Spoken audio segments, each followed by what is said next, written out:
Okay, so how do you guys think video games have made players disrespect NPCs? Where to start? I think that if you look at like any like GTA gameplay, Grand Theft Auto, that is, Oh, you can just walk around and just slap like any person walking down the street, and then as soon as you get those stars, like warning that the police are gonna come, you just run away and just wait for things to cool wait, you down. don't turn And I yourself think in? that Oh my Oh, no, I've gosh. been yeah, playing yeah. GTA wrong. Oh no. Oh I I need mean, to you no. murder pick up the somebody game. in GTA and you just get fined like $200 and you're fine. It's like LA. No, I I think that there's certain games that have quality NPCs that you care about, but by and large, they don't matter. And they're not going to impact your life if you mistreat them. There's just no consequences. do you think that's bled into D&D? Absolutely. Really? Yeah, for In World of sure. Warcraft, you just click on a quest and you click accept and you move on, and you never have to interact with them. They're not even close to people. They might as well be signposts. Oh, that's so sad. Yeah, and then everyone just kind of turns into murder hobos, and they just kind of run around taking Oh, whatever's in everyone's pockets. ugh. And yeah, Have you guys seen that meme of it's like that guy holding a sandwich and he's just like looking over, like worried, and I think on the top it says like when you see the character quick save and then draw his sword. Oh no.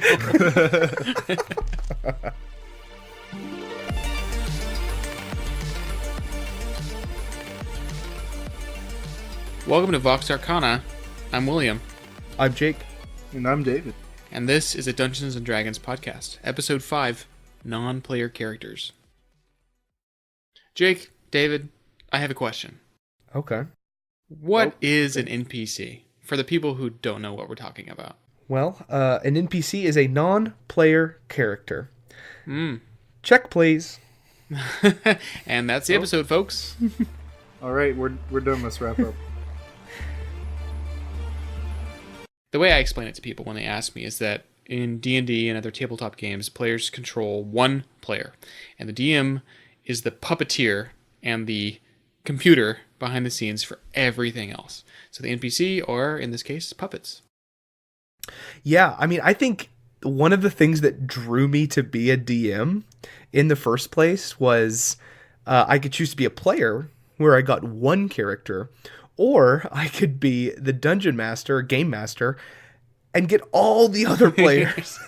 So just giving me that creative freedom and be able to role play as all these different characters is kind of the main thing that made me want to be a dungeon master, to be this ridiculous, Scottish orc, or like some, tiny gnome, just all these ridiculous little characters. Like that's what drew me to want to be the DM and not be pinned down to one solitary fighter. I think the DM controls a lot of roles in the game, but NPCs are the ones that the players see the most. So although you're guiding the plot, or not in some cases, and you're designing the world, the NPCs are front and center. Yeah, I think that's the NPCs are what players remember the most because I mean they're the face of your world. Like they're the things that are guiding you. They're the things that are giving you information about the world. I mean that kind of leads us into what's the point of NPCs in games? Like what are NPCs for? And I mean there's a myriad of things, but what are some things? I think general story in terms of they help you give the characters direction and they help you make sense of the world in a way that's relatable in terms of other people that you can interact with. Mm-hmm. It makes it feel more alive. Yeah, alive is just the exact right word for this. Mm-hmm.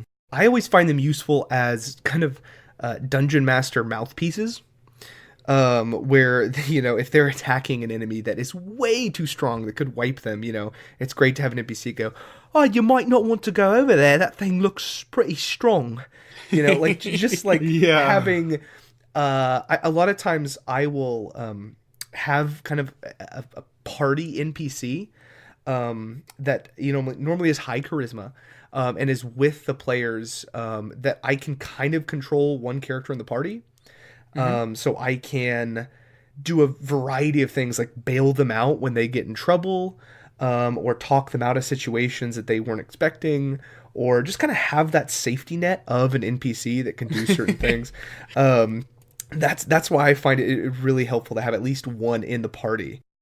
I have 2 points on that. The first is yes, I love that, but you have to be cautious to not include what's called a DMPC, and that is this Mary Oh Sue, yeah, very powerful yes. character. Some let's call them lesser experienced GMs will try to play in the party by making their perfect character that's just kind of like a god, and the players follow them around. What I like, and what I think you like too, Jake, is to have an interesting NPC that's within the party, but who is also supremely weak or disadvantageous Oh in yeah. some way.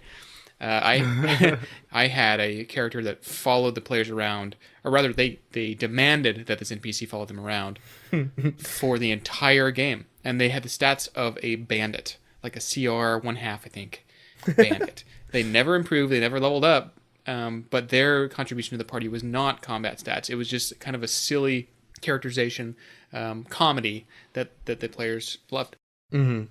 I think the thing that made me realize this, like I know that I especially when I first started DMing, I tended to rely on letting like having a character in the party that could help them and guide them. But the one thing that made me realize how much I do rely on that is currently my players are going through the Tomb of Annihilation 5e campaign, and they trudged into the jungle without a guide. And I had practiced all the accents for the guides. I had them all ready to pick one. Oh And then no. they didn't have one. And so like I was expecting to have an NPC with them to be like, oh, you don't want to go in there, that's crazy. Or just like something to keep Was that them an from Irish African character? That's what it sounded like. No, but we can talk a lot about accents and how players react to them. But I've been trying to do a good African accent for many of them. But it made me realize how much I do rely on that, and how much the players are. I think they realize it too. If they don't have an NPC with them, they are truly and totally alone in the wilderness. Which actually made it really enjoyable, because it's the first time that there wasn't really an NPC with them, and they just were like making very tough decisions in a very harsh environment without any sort of dungeon master mouthpiece in the game. Was that new for you to run a game without that tool? Yeah, because my players know I'm very roleplay heavy. I'm very, I'll have combat encounters, but I'll have just as many role play encounters where they have to, pass charisma checks and talk their way out of situations.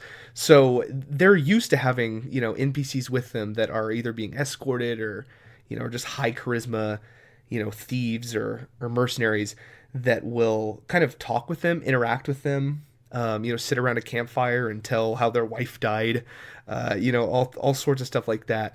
So they really noticed it too when they went into the jungle without a guide. They're like, oh, there's nothing to hold on to. That it's just like we are in an open world.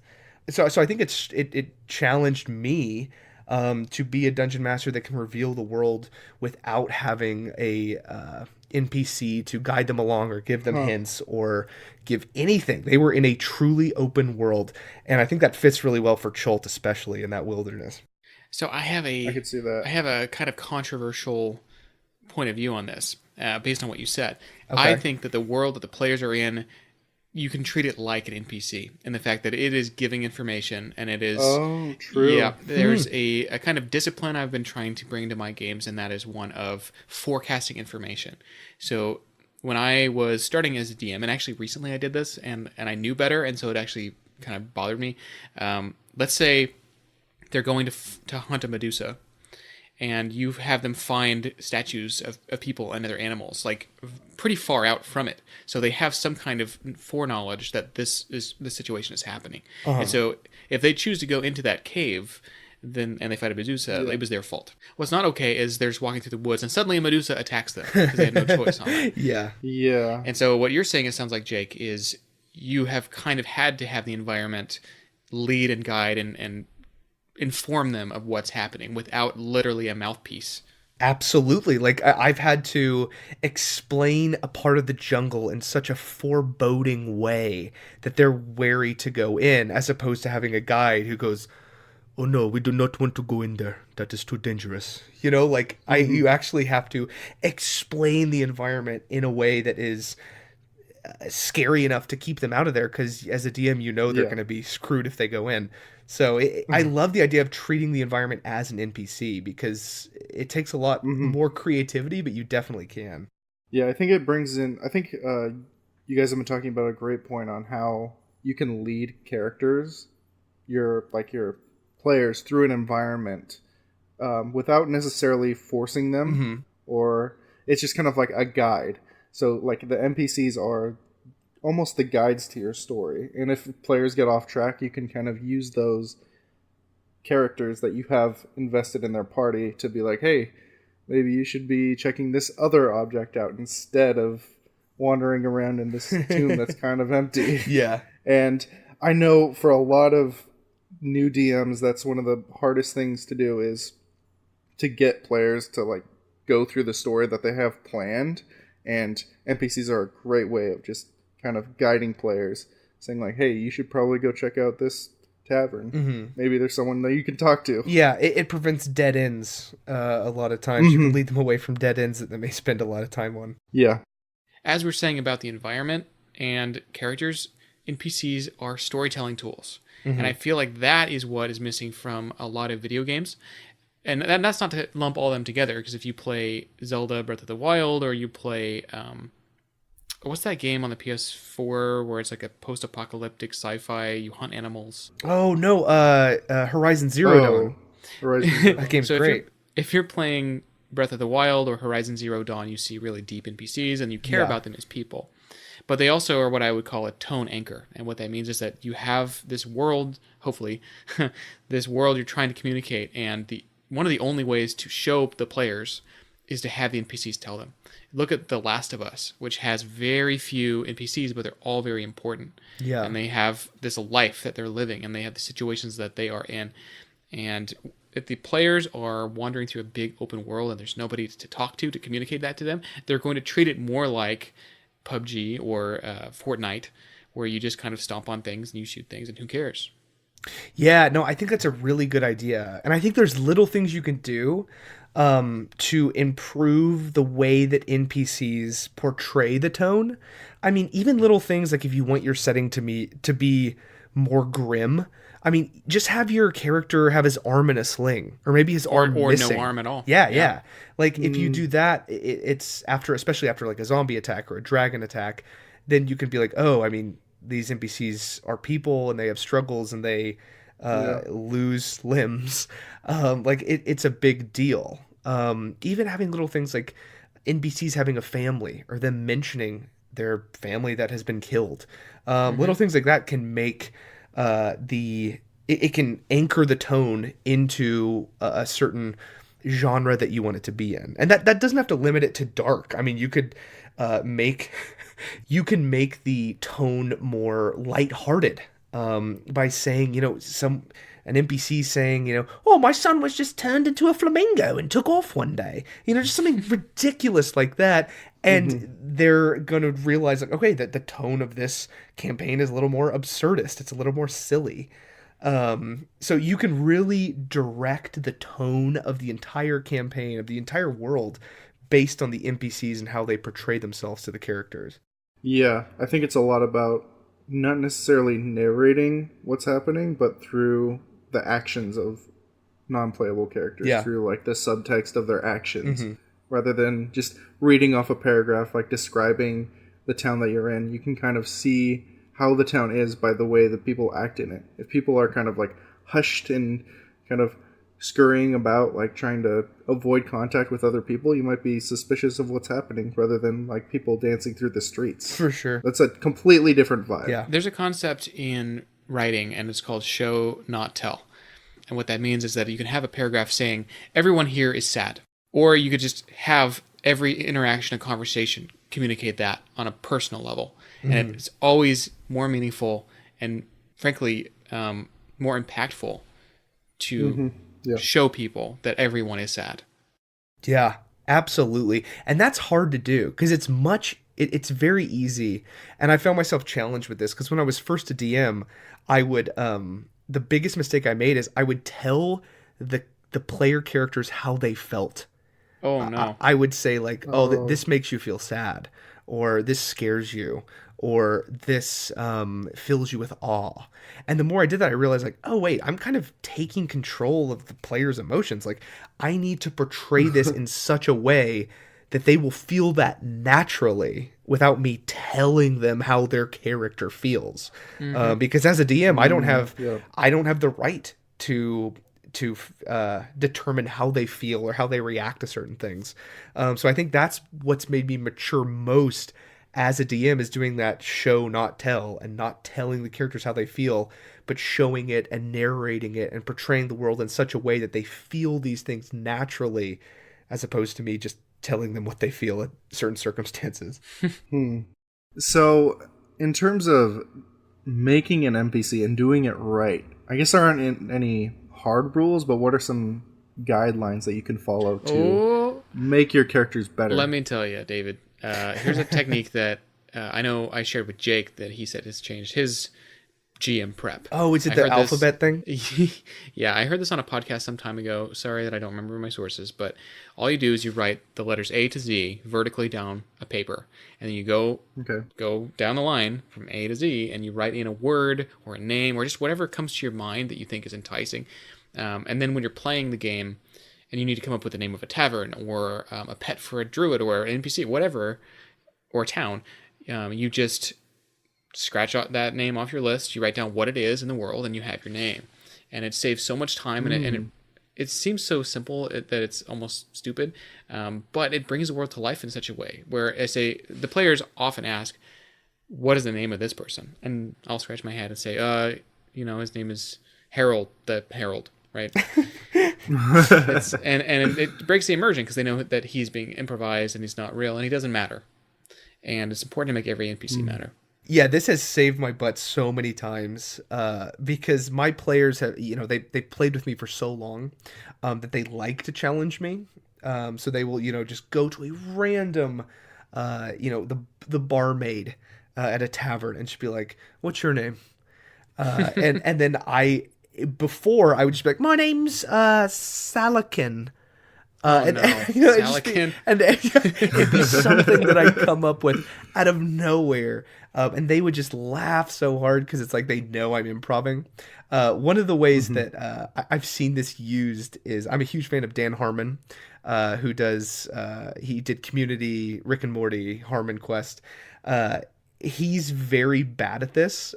So like whenever he's asked for a name of something in an improv, whatever he's doing improv, he will just make up a ridiculous name, and you can tell in Rick and Morty, like Gazorpazorp and Glip Glops and Bleep Bloops, like they're just the worst improv names ever.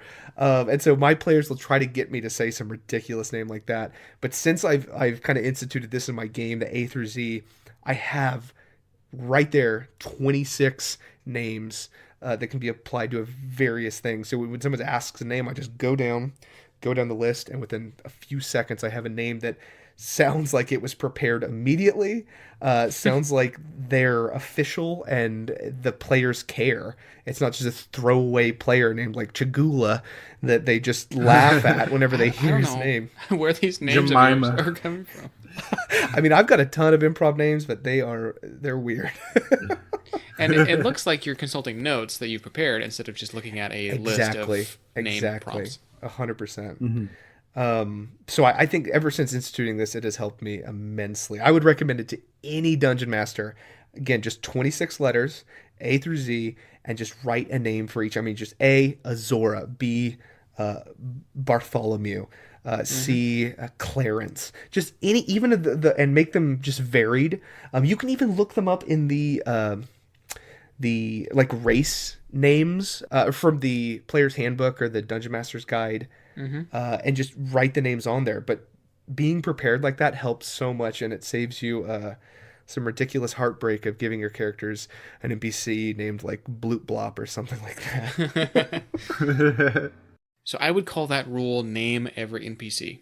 It's a philosophy that you should apply to your game, and it will be better. Yeah. Another thing I like to apply is what I call one notable thing or one cool thing. I haven't really settled on a name yet, But the point is that you have just a feature or a trait that is memorable about this NPC. You see this, if you've ever read the Harry Potter books, you see it all the time, where it's like, oh, this witch has a humpback, or one eye, or walks with a limp. It's just whatever. It doesn't matter, but you remember.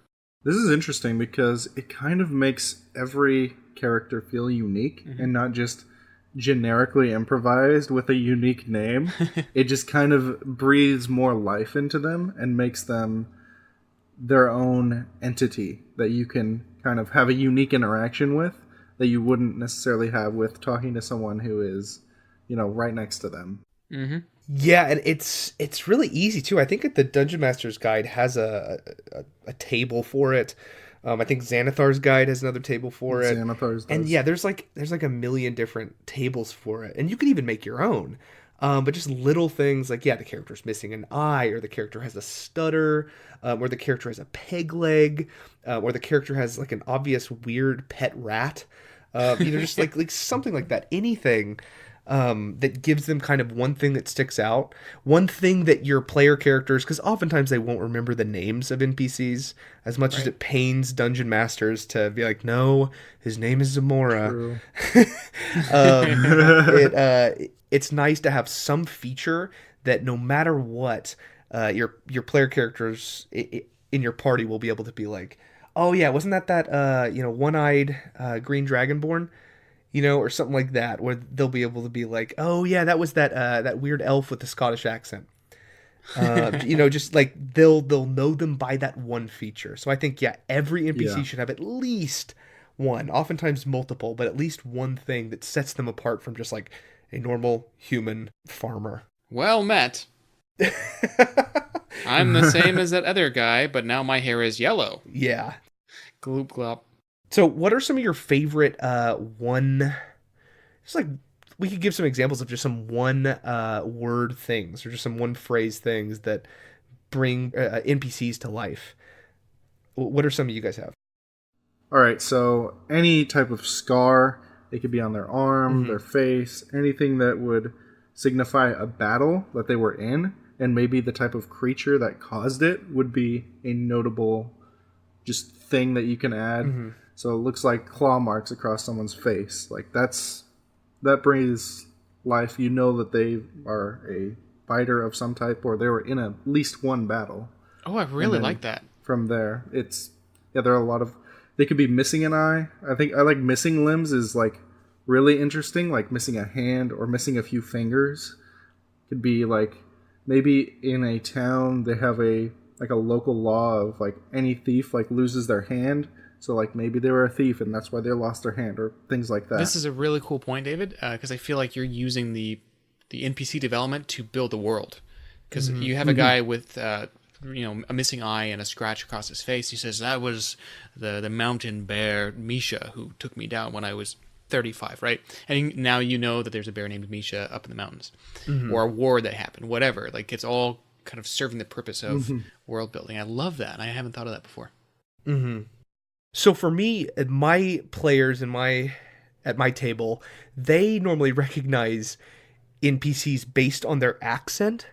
I'm a huge fan of different accents and dialects, and because of that, I try to give them a very unique way of speaking.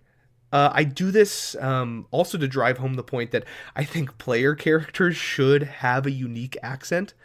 It doesn't even have to be an accent, but just a different way of speaking.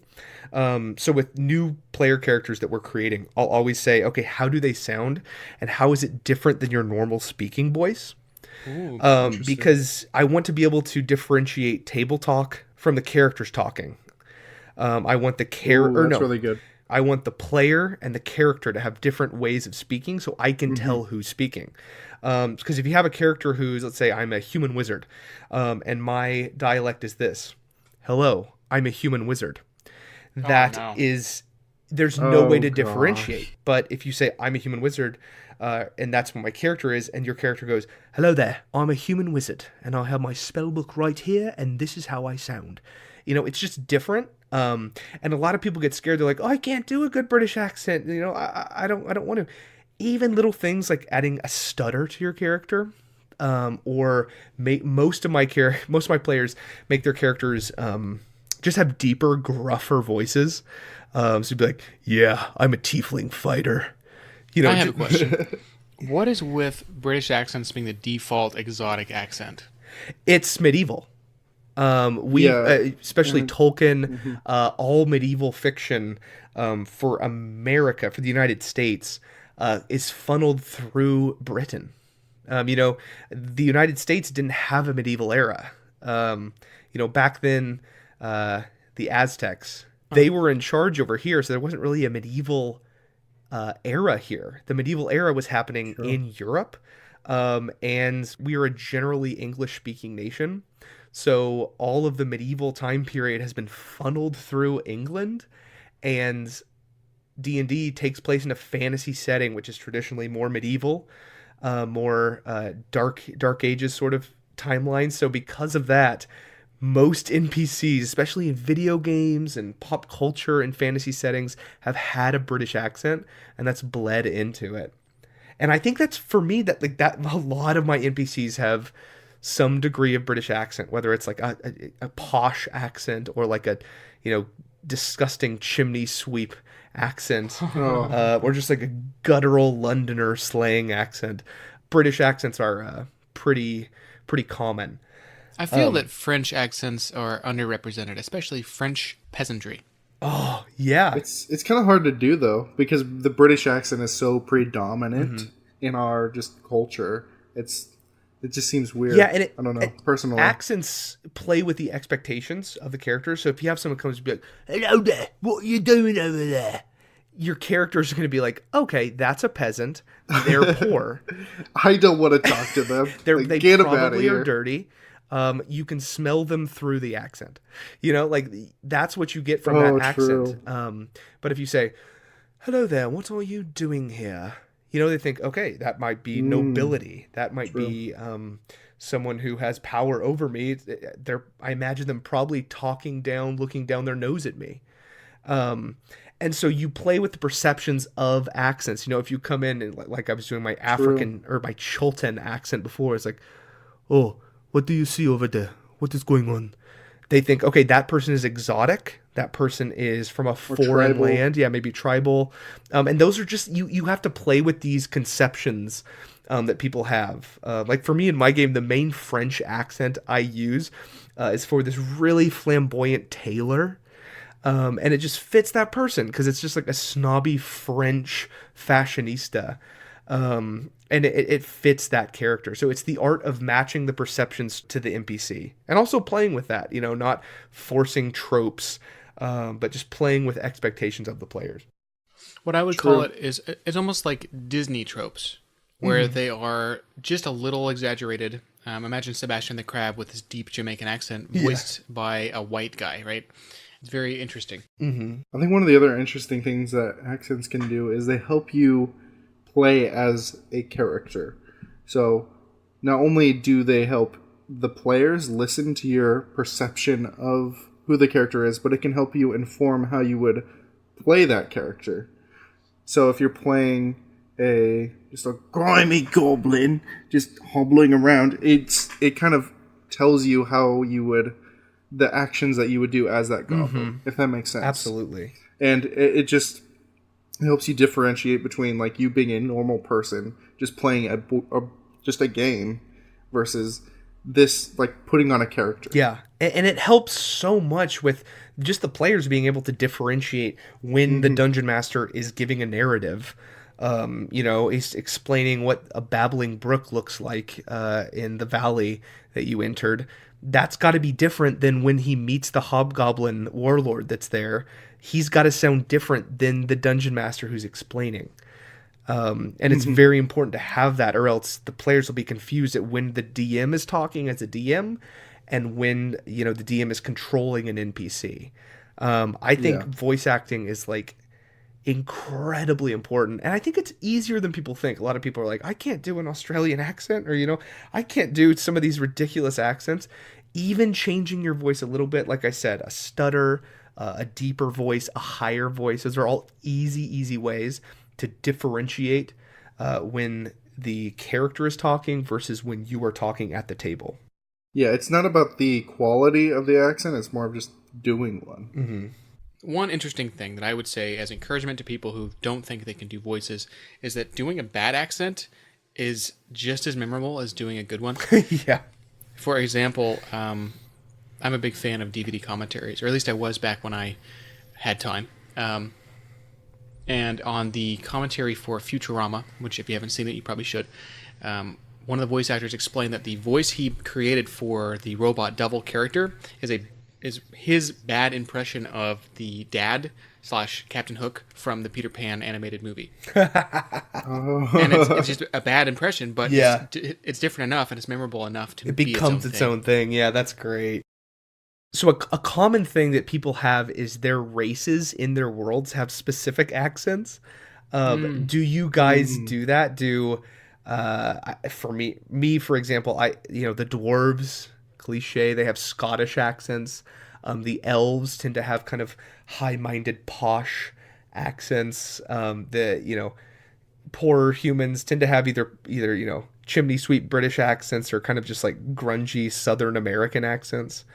Oh yeah, I think it's hugely helpful. I ran one game where there's a faction of ogres in the game, and all of them had Middle Eastern accents, as best as I can emulate. Mm-hmm. And that's not some commentary on a group of people. That's just trying to have a consistency across all these characters. Otherwise, like, why does this guy sound American and this guy is Middle Eastern, this guy's British?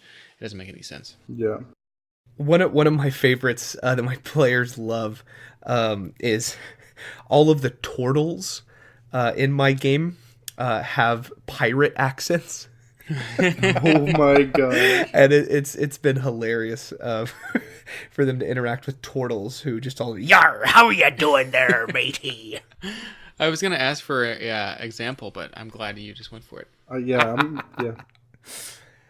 There's one more tip I have to share about building quality NPCs and doing it right, and that's called the rule of 3.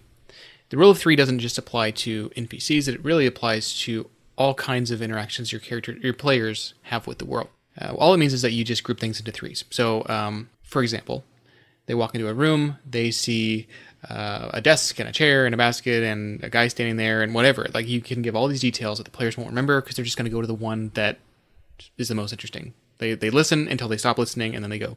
Humans remember numbers less than 3 much better, and so you only give 3s, including NPCs. And what that means is that if you go into a town, sure, there's dozens or hundreds of people there, but really, you only need to really detail 3. If you open up any official D&D adventure book, they have dozens of NPCs listed, and I have never been able to remember enough about them to make it compelling. You really only need 3. A blacksmith, a freaking guy to sell your stuff to, I don't even know, the mayor? Tavern. Yeah, the barkeep. Barkeep. And then everyone else is just improvised if as needed. Interesting. I think getting more specific into each of those 3, what are maybe the 3 traits you have for each one? Because I know for me, I have a sticky note for each NPC. And I will kind of place them directly on the map, like where I'm looking behind the DM screen. And I know I have the name of the character, then I have the class and race of the character, then I have their accent, and then I have any potential quests they can give, and anything they would be eager to say to PCs when they arrived. Oh, that's so good. But that's all I really need for an NPC. And it's funny to see like the accent column, it'll be like bad Steve Buscemi impersonation, or something like deep guttural Scottish accent. I'll have those written down just to remember. But I feel like that's all I need is just the name, the class, the race, the accent, and then any potential quests or highlights that they would give out in conversation. See, that's interesting because I kind of do it a little differently. The way I do it is I have a list of potential people to meet in the town, and I don't have any location for them. I just kind of play it by ear where the players want to go. So let's say there's this type of quest. I might assign it to this NPC, and then the players are like, oh, we want to go to the bar. So this guy is now the bartender, and he's the one who has the So quest. So it kind you of can improvise where they're at depending on what they do. That's good. yeah. So it makes it easier to give out quests if the players wander into an unexpected area or try to want to do something else. Like let's say they want to go to the blacksmith instead. He could have the quest. So it kind of makes it an easier way of giving out that information rather than being like, oh, they didn't go to the bartender, so they're not getting the quest now. No, that's good. That's a way of putting the NPC where they need to be, as opposed to having them locked into like a GPS coordinate location. That's good. Yeah. That's good. Yeah, I think it's really important to be prepared with NPCs. Even like Will said, even if it's just three, it's good to have some rather than nothing. I think planning with D&D in general, just the philosophy of planning, should be plan a little bit, but don't plan a ton. Don't pour a ton of time. I think you get diminishing returns with the amount of planning. But if you're planning for your own solo fun, that's absolutely fine. I mean, do what's fun for you. But with planning, I think just a little bit of planning is like essential. And I think that helps with NPCs a ton, by being able to have, like you said, that rule of three. And like I said, with the specific name, class, race, accent, potential quest, and with David's flexibility of moving the NPCs to where the players interact with most. All of those things together will bring the NPCs to life, and allow them to influence the characters the best. Because your worst case scenario is that someone walks into a settlement and you have nothing. You have nothing written down. You don't have the bar name written down. You don't have the blacksmith name written down. You don't have any of the NPCs named. At that point, the players will probably tell that you are just improvising so much, that it just becomes a jumble of things rather than like a planned, real, living, breathing settlement. In the campaign that I'm running now, I have a lot of factions who are fighting over this big city that the players are traveling in. And all I did for each faction is I wrote, here's the leader, here's the lieutenant, and that's all that matters. And then here's a list of names that you can pick from if you have to make up someone else. And they depend on the race, because there's a bunch of different races. And that's all I needed, because what more do you need to know about a faction than who's in charge and who's under them? Maybe one more person, right? Like, I guess I went with the rule of 2 instead of a rule of 3. But the bottom line is it's really minimal prep. I know I write down their name. I write down what they want and what they don't want. And that's it. Yeah. And now I know how to roleplay them. Yeah. No, that's great. One of the things I like to do is have a list of rumors / interesting tidbits and quests. And if I have to make up an NPC on the spot, I might, give them an interesting tidbit to share with the players. Like, they might talk about how, like, one of the farmer's kids was kidnapped, and that's interesting. Or they might have, like, hey, my kid was kidnapped. Like, can you go get them? So you can just kind of assign these on the fly to any NPC in order to get the players to just have more things to do. Absolutely. I think 5e does that really good in their adventure modules. They'll have rumors or gossip that is not assigned to an NPC. So David, I think that's a great idea, because you have these general things. There'll be the legend of the blue dragon hidden in the lake, and that could be something that they could explore. But all of these various things may not be assigned to a certain NPC. They could just be vague things assigned to an area or a group of people that could come up as needed. And it's always great, even if you don't use them, just to have rumors, gossip, insults, just anything in your bag as ammunition, to when the players are making small talk, to just throw out there. You always want to have too much than not enough, and have to come up with something like, the schloop schlops are attacking from the south. You don't want to be caught in a situation like that. It's better to have too much ammunition than not enough. We should do an episode on quest generation, like rapid, what do they say? Rapid plot point generation. Because I feel like And as far as DMing goes, you have your main quest, and you write maybe, let's say, 3 side quests on the bulletin board or whatever in town, because you never know which quest is going to interest your players, or which ones are totally going to be blown past because they don't care. Yeah.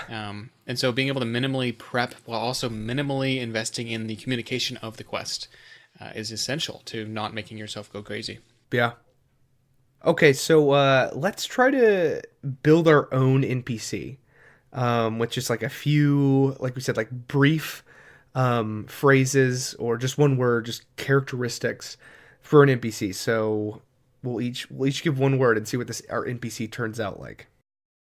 So I've been inspired by Harry Potter, so I'm going to choose the word grotesque. Oh, okay, grotesque. I will, like I said, I'm the accent guy. I love different accents, so I'm gonna say, German. Oh. So grotesque German. All right, David, what's your last characteristic? Stinky. Oh, Stinky. okay. So I'm going to back up a little bit because no NPC is created in a vacuum. So let's just throw out some more words. Let's throw out 3 more words. That is the sort of state of the village that this guy lives in. Civil War. Oh, yeah. That's good. It's 2 words. It's cheating, but I'll allow it. I'm going to say famine. Rundown. Okay. So I think that fits because this guy is grotesque and stinky, because of the conditions of the world. And so he would be portraying that, and he would be putting that as the face of this world. He would be portraying that to the characters. Mm-hmm. In a way, we're really just showing the characters or showing the players that this is the cost of famine and this is the cost of civil war. Yeah. And the reason that he's German is maybe you have one of the factions in the Civil War, you make one of the factions have German accents just to differentiate them from, let's say, their South African counterparts. They came from the north and took all our food. We are all out. So we are starving. That is why I'm so stinky. Yours sounds like a clubbing German who's like got a margarita in one hand. I would do it a little more like dark and sad, where he says, "We couldn't get away from the war, and they came and they took my family and they took my eye."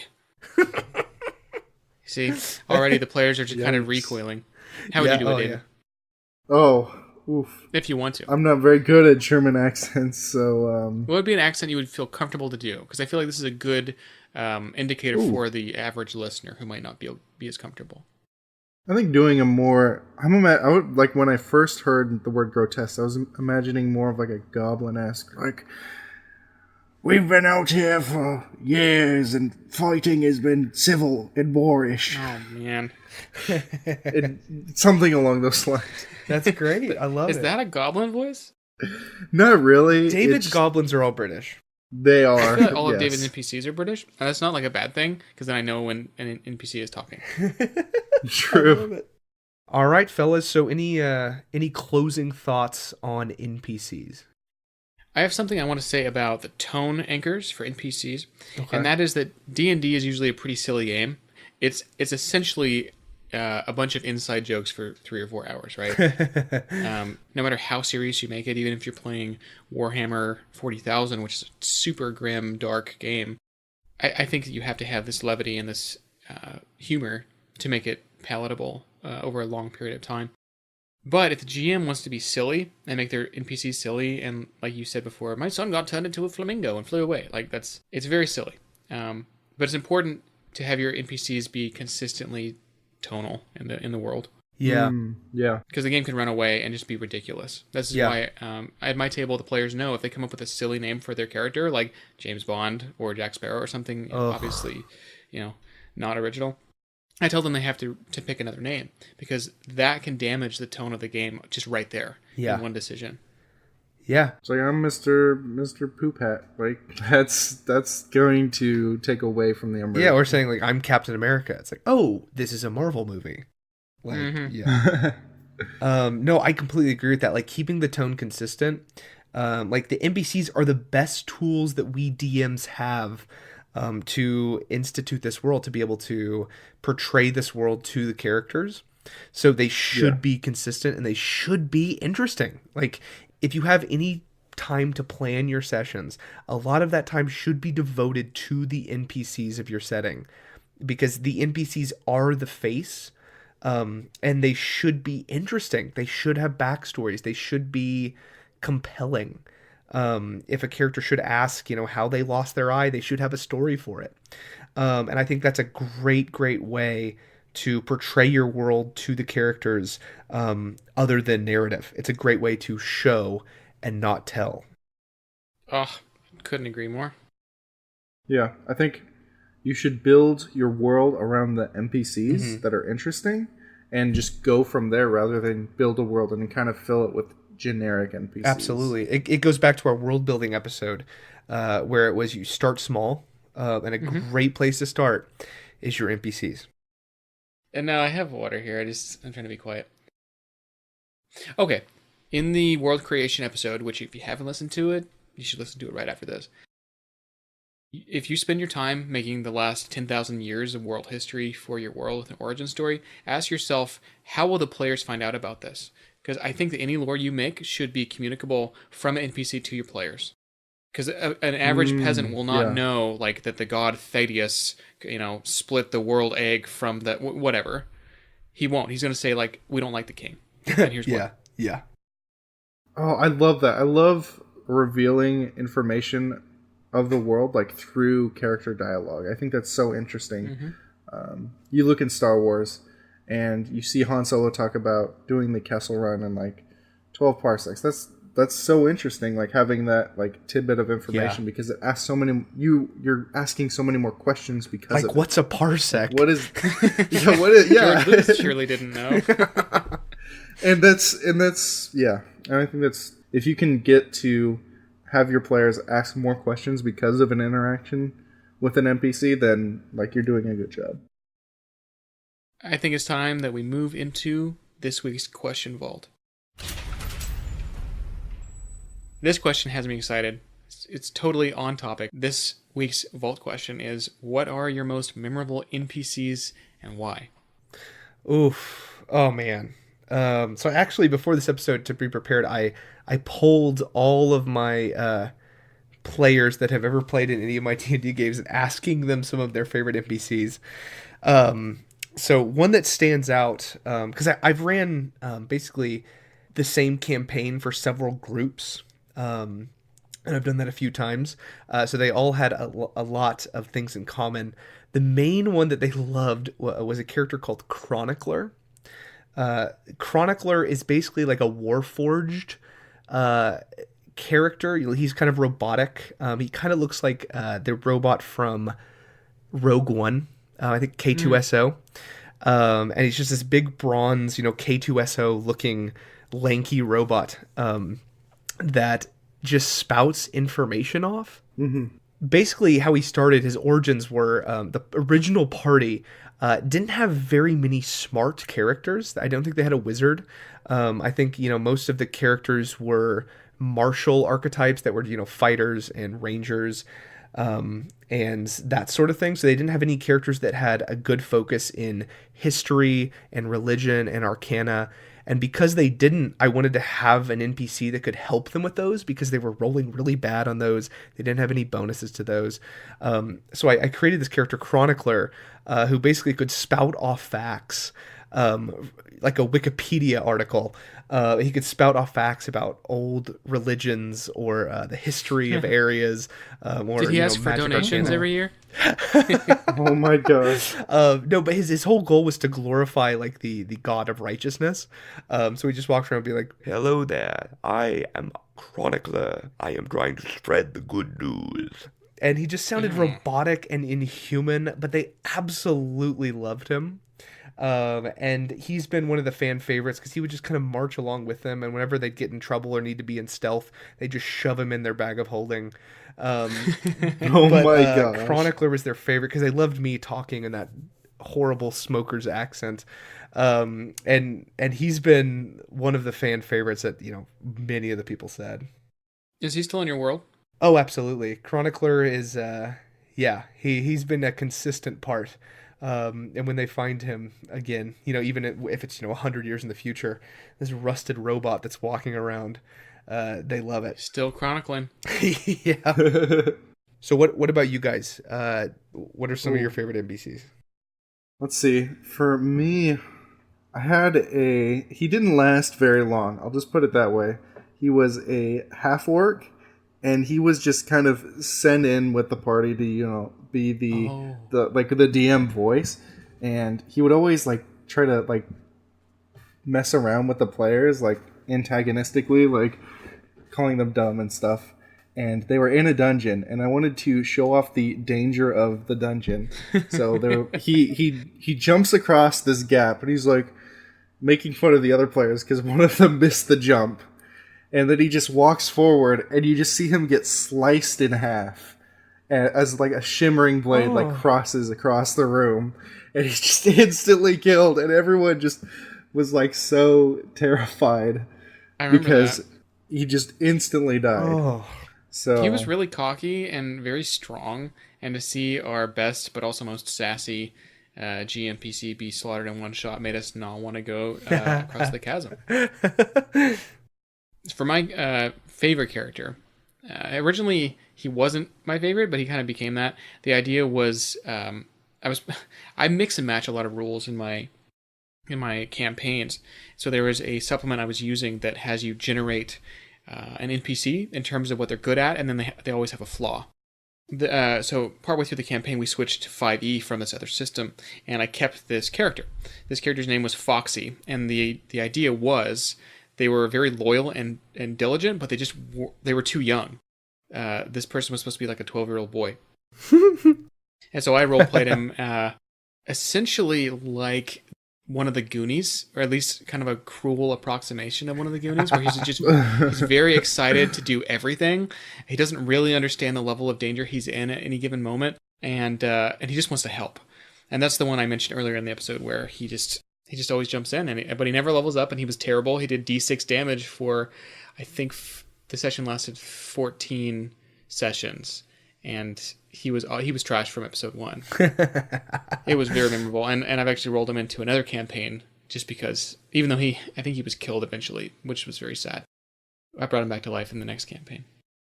No, that's great. I think some more honorable mentions for me. I had a character talking about kind of a DM mouthpiece. His name was Harper. And he was just actually going along with the 5e rules. I had him kind of as a prequel. He was the one that founds the Harpers, the faction. I like it. Yeah, so his name was Vance Harper. And he was just like a little rogue who would go around speaking in his British accent. He's a little cocky. And everyone was annoyed by him at first, but then they loved him. And I introduced him because I guess we could have made a point about NPCs sometimes filling the void of a part of the party that's missing. Like I introduced Harper because he was a rogue lockpicker, and they didn't have, because he was a rogue thief, and they didn't have like anyone who was good at lockpicking. So he was kind of the guy that was with them just to pick locks in dungeons and stuff like that. So he was a fan favorite of mine because he was really good at explaining the world in a sarcastic way. That the characters would kind of roll their eyes at, but also get valuable information from. And then weirdly, one that a lot of my players said they loved was a character that's gone by many names. He's been gone by just Suit. He's gone by Rodney. He's just a suit of armor without a head. That just was in a dungeon that they found. Like, he was an enchanted suit of armor. And he would just follow the party around saying nothing because he couldn't say anything. He lacked the ability for language. And he just followed them around, and they would he could take commands, but he would take every command very, very literally. So it was almost like messing with the players in the form of like how a DM messes with them with the wish spell. So he would take everything incredibly literally. And they just seemed to love him because he would give thumbs up and thumbs down for understanding. And they absolutely loved this random suit of armor that I had as kind of a throwaway gag in some dungeon. They just absolutely took to him. So I think DMs, when you're starting off, you'll find that players will love certain NPCs that you thought were just throwaway NPCs. Mm-hmm. And oftentimes they'll just disregard the NPCs that you put most of your loving care into. True. True. So the Vox Arcana theme, the intro and outro music is provided by Shadrew. You can check out his music on Bandcamp. He's super cool, a chiptunes artist. I definitely recommend checking out his music. Vox Arcana is a proud member of the Orbital Jigsaw Network. If you want to learn more about Vox Arcana, you can follow the show on Facebook and Twitter. If you'd like to see articles by our resident dungeon master, Will, check out voxarcanapodcast.blogspot.com. Thanks for listening to Vox Arcana, Episode 5. I'm William. I'm Jake. And I'm David. We'll see you next time.